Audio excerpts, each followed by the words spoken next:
Hello bachon, let's read this question, and the question says that find the HCF of 6x raised to power 4y and 12xy. Now let's see the options. Option A 6x square y, option B 6x, option C 6y, option D 6xy।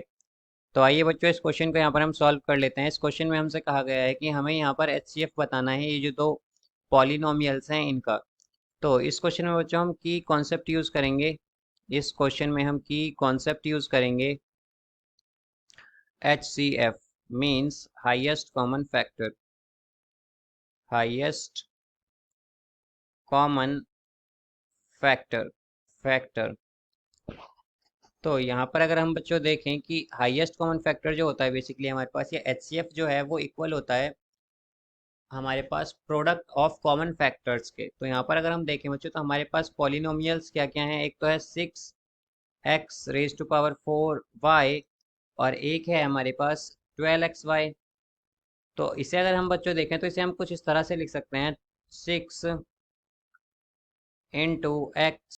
तो ये बच्चों हम इसे इस तरह से लिख सकते हैं that 6 into x into x into x into x into Y.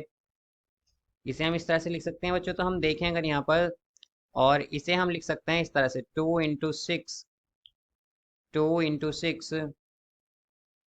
Into x into Y.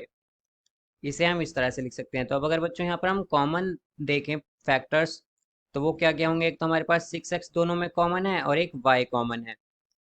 तो यहाँ पर हमारा जो HCF होगा बच्चों वो आ जाएगा HCF, यहाँ पर आ जाएगा हमारा, एक तो 6x कॉमन है दोनों में और एक y, तो इसके प्रोडक्ट का इक्वल हमारा यहाँ पर HCF होगा।